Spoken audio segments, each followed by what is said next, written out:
He walked into his garage every morning for 3 years, not to ride, but just to hear the hum of what was left of his past. A veteran, a widower, a grandfather, and one day, the man who gave up the last piece of his heart for someone even more precious. What happened next would shake the quiet corners of his town and spark a movement across the country that no one saw coming. This is not just about a motorcycle. It's about memory, sacrifice, and the unexpected power of love. Ray Walker didn't start his days with coffee or news. He started them with chrome. Every morning at 6 a.m., without fail, he'd slip quietly into his garage and just stare. The 1987 Harley Davidson Heritage Softail sat in its usual spot, untouched but spotless, like a relic in a private shrine.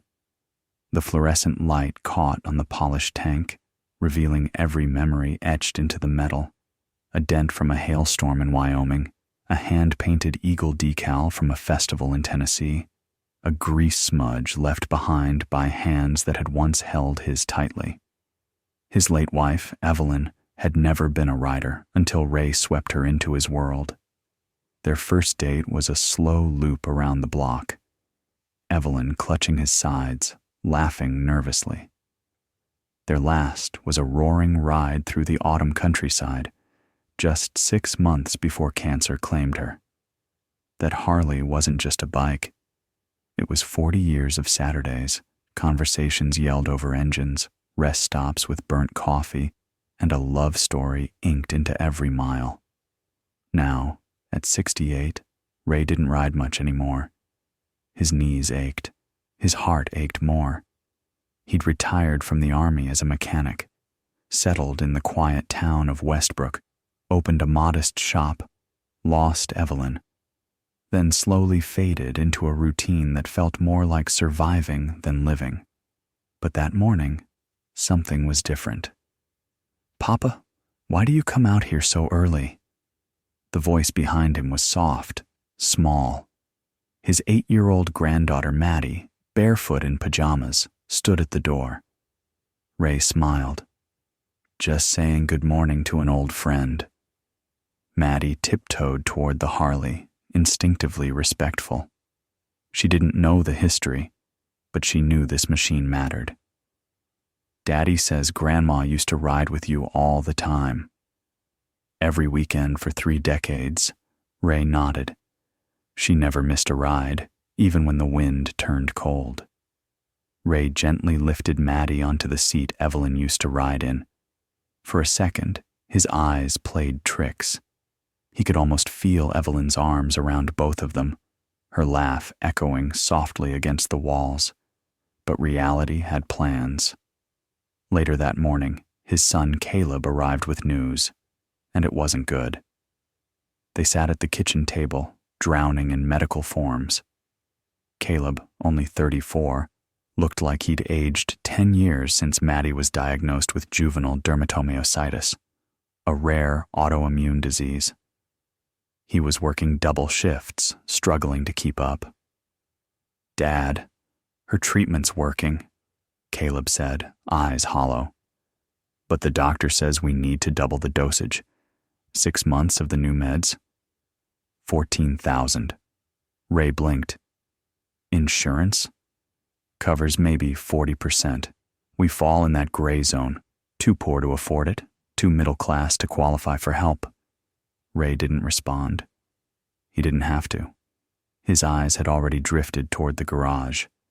That Harley, in mint condition, could fetch more than enough from the right collector. He knew it. Caleb knew it. No one had to say it aloud. But the price wasn't metal. It was memory. Ray stood that night in the garage with Evelyn's helmet still hanging by the workbench. He opened the saddlebag and found something he'd forgotten. A folded note in her handwriting, hidden during their last ride. "If you're reading this," it began, "you're probably sitting in that garage missing me. But Ray, you've still got work to do. Take care of our family. Keep living. I'm not in the chrome." I'm in your heart."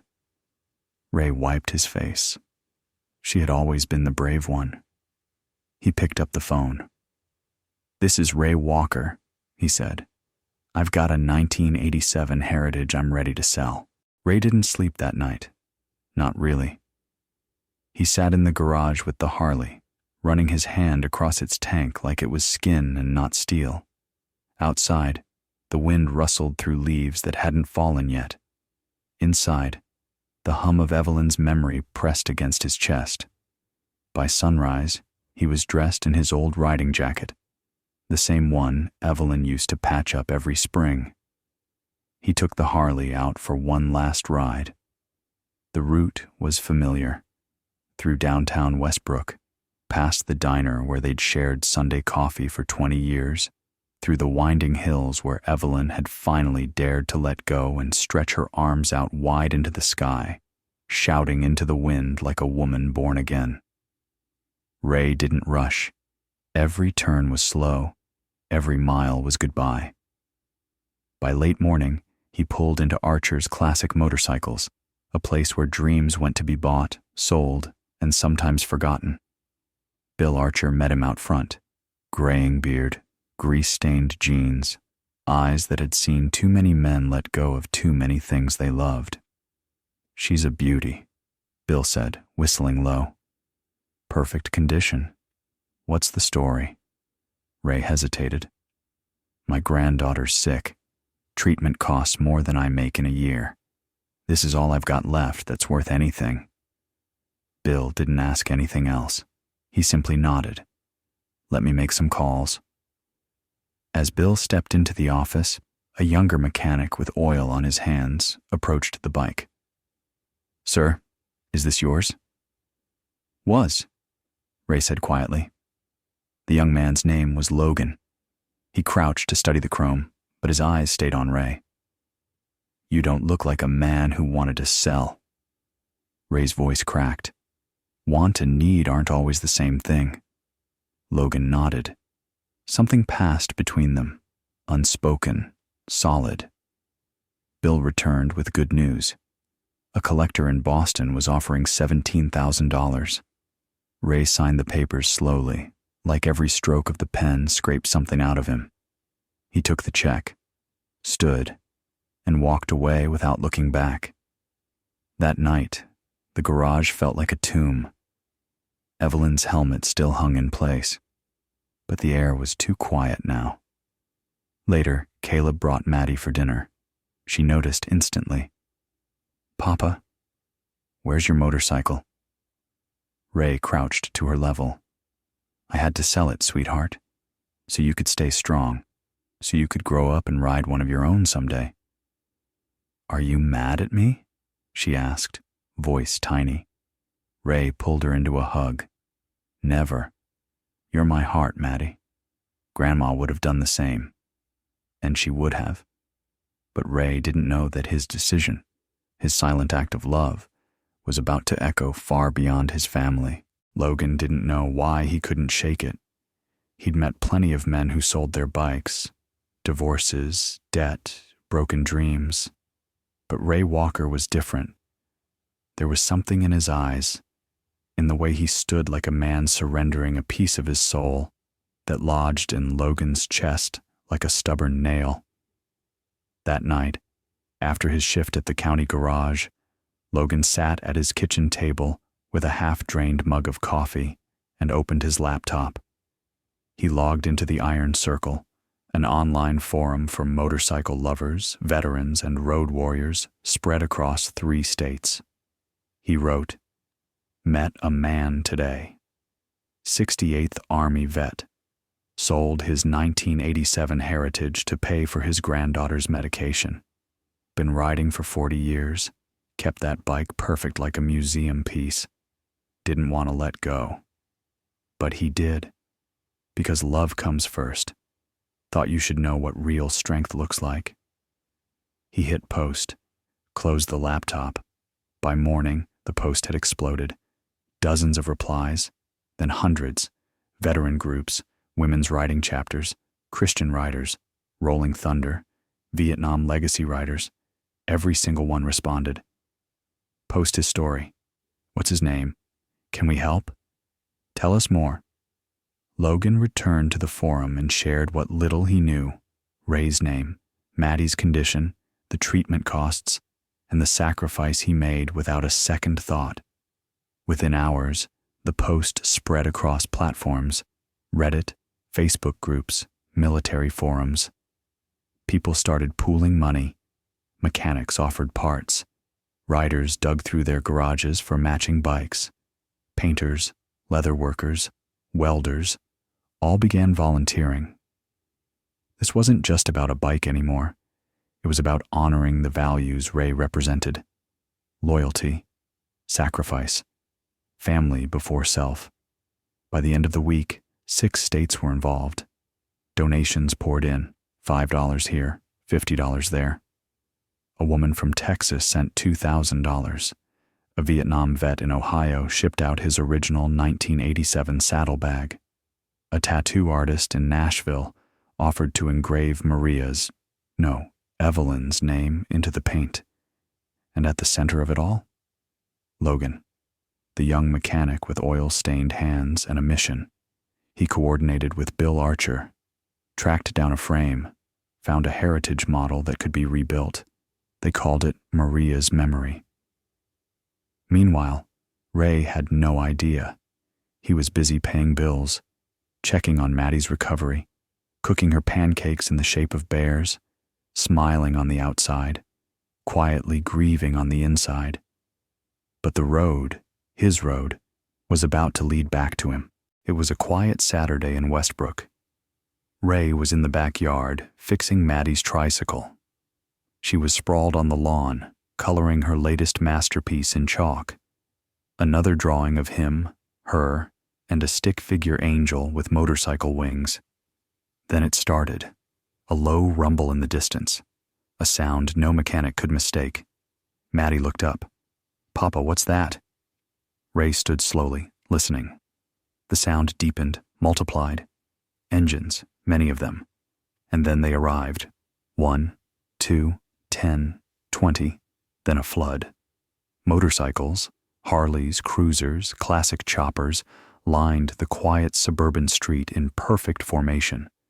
Helmeted riders of every age, gender, and background, black leather jackets, denim vests with patches, polished chrome glinting in the sun. Neighbors emerged, phones in hand, mouths open. Some were already crying. Ray stepped to the sidewalk, Maddie close beside him. The lead rider pulled into the driveway and cut the engine. The others followed. Silence fell like a reverent pause after prayer. The man removed his helmet. It was Logan. "You must be Mr. Walker," he said. Ray nodded slowly. "I am. We met briefly, 2 weeks ago. You sold your Harley." Ray looked around. "What is all this?" Logan gestured to the street behind him.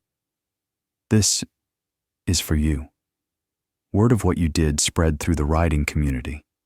Veterans, riders, families. Everyone was moved, and we couldn't let your sacrifice go unanswered.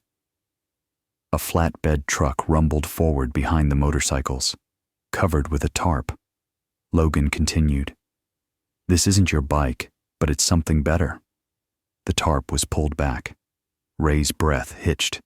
A 1987 Heritage Softail, identical to the one he sold, but reborn, gleaming, every inch restored, and more than that, personalized.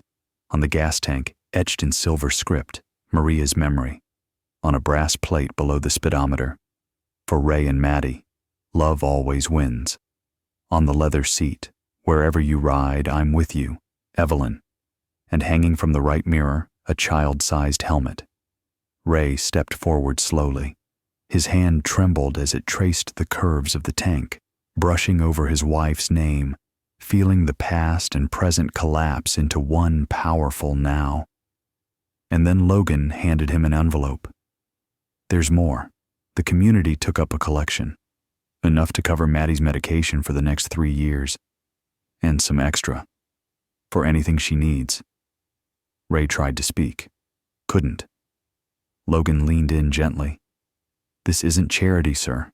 This is brotherhood." Maddie whispered, "Papa, can we ride it?" Ray looked at her, then at the crowd, then back at the bike, and he smiled. "Would you like to?" She nodded, eyes wide with joy.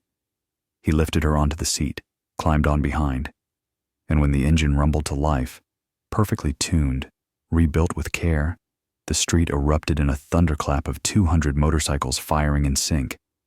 They pulled out slowly, down the road where Evelyn once raised her arms to the sky. Maddie laughed in front of him, helmet snug, hands gripped to the tank. It wasn't just a ride, it was a resurrection. The sun dipped behind the trees as the last of the riders offered their goodbyes. Some hugged Ray, some saluted him, all left knowing they had just witnessed something sacred, something that wasn't about motorcycles or charity, but about humanity. Ray stood by the curb, Maddie perched on the new bike like it was her throne. "I want to name it," she said. "You already did," Ray smiled. "Maria's memory." "No," she corrected him softly. "That's Grandma's. I mean the ride we just took. That felt like flying." Ray chuckled. "Then call it whatever makes you feel like that again." Logan approached one last time. He looked tired, but proud. "There's one more thing, Mr. Walker." He handed Ray a shipping receipt. "The original bike, the one you sold. The collector heard your story, said it belongs with you. He's sending it back." Ray blinked. "Twice." "Both bikes?" Logan nodded. "Both bikes, 2 generations, 1 legacy." Later that night, the garage glowed with warm light. The new Harley sat beside the old one, Maria's memory next to Evelyn's ride. Ray carefully hung Maddie's new helmet on the same hook that had held Evelyn's. He reached into the toolbox, pulled out the note she'd hidden all those years ago, and placed it in a frame. On the fridge, Maddie had taped a new drawing. It showed 3 figures on a motorcycle, an old man, a little girl, and an angel soaring beside them. "That's us," she said. "You, me, and Grandma, all riding together." Ray pulled her into a long, silent hug, because she was right, and because, in the end, Evelyn had been right too. The best parts of their journey were never in the chrome or leather. They were in the choices made out of love, the roads shared, the quiet sacrifices. Ray started the bike one more time that night, just to hear her purr. Tomorrow, he and Maddie would ride again. And this time, they wouldn't ride alone. They'd carry 200 brothers and sisters with them, riders who reminded the world what real family, real sacrifice, and real love looked like. And in that small garage, once empty, now full again, Ray's heart found room to keep going. The world won't always remember what you rode, how fast you went, or what the machine was worth. But it will remember the moments you paused, gave, and chose love over comfort. Sometimes the greatest legacy isn't in what you keep, but in what you're willing to give away for someone you love. Because family isn't just who shares your blood. Sometimes it's who rides beside you, especially when the road gets rough.